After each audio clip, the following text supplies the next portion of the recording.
our border, but now the U.S. Border Patrol is warning its agents to look out for Mexican military units. You heard me right. Mexican military units on American soil that could be a threat to their life. With me now, the reporter who broke that story, Sarah Carter, from the Inland Valley Daily Bulletin. Thank you so much for being with us, Sarah. Talk about this story that you stumbled across. You were just doing reporting on immigration work, and you uncovered a bombshell. Talk about it.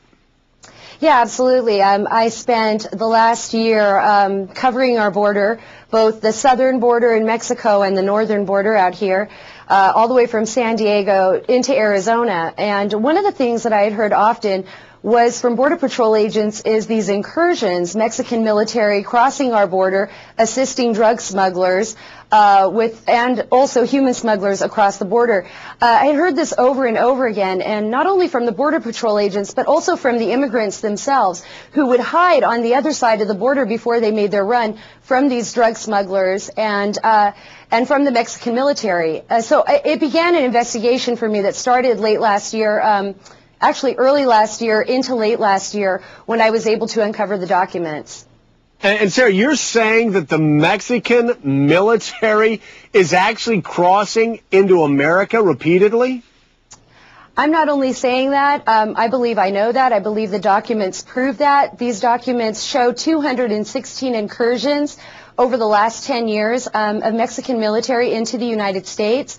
And just today, I received information from a chief deputy actually out in Hudspeth County, Texas, and the FBI confirmed today that Mexican military incurred at 3 o'clock this afternoon in Texas into the United States, assisting drug smugglers, and I was able to confirm that before I got on the air with you tonight, Joe. It's a stunning story, and we have here Mexican military incursion. A lot of people along the border would say it's a military invasion. Let me bring in T.J. Bonner. Stay with me, Sarah. T.J. is the president of the National Border Council. T.J., Sarah says there have been over 200 incursions into the United States by Mexican military units.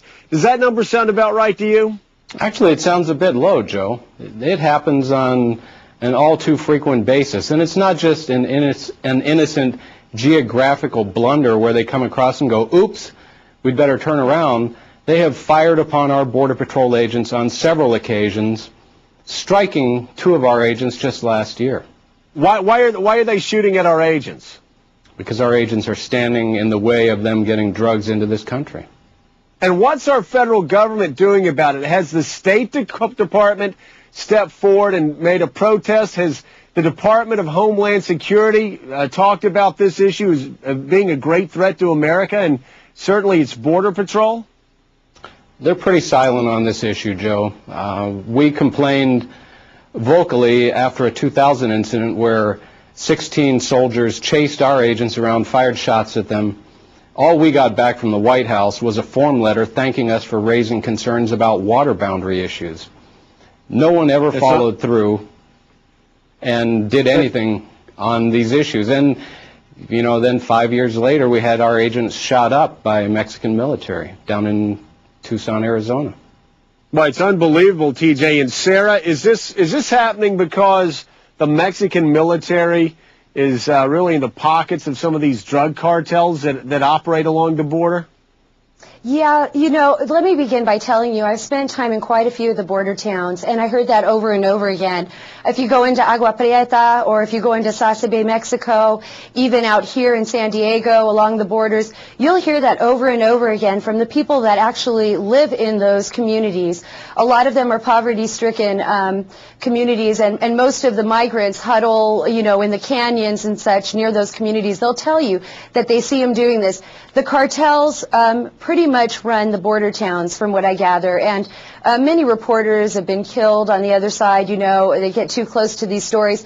But at this point in time, I think, you know, like what TJ said, you know, our State Department hasn't acted on this.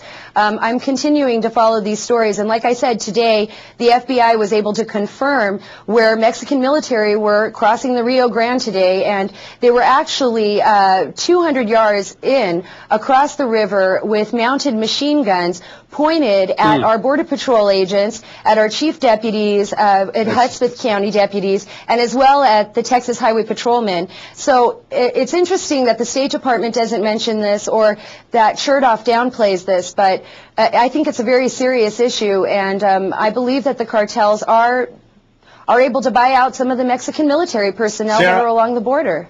I'll tell you what, Sarah Carter, thank you so much for this report. It is very frightening. TJ, thank you for being with us. I know a lot of Americans very concerned tonight, and as you said, this continues to happen. It happened today, and our federal government doesn't seem to be interested in it. Obviously, there needs to be an investigation on Capitol Hill. I'm going to be talking to my friends in Congress that have been concerned about this issue, and we're going to demand an investigation, and we're going to demand action. They can't keep coming into our country and shooting at our Border Patrol. Coming up, 60 days in jail for a rapist. Well, that's the sentence of the Vermont judge handed down. But tonight, another outrageous rapist sentence in Vermont. What's going on there and across the country? We'll talk about that when Scarborough Country.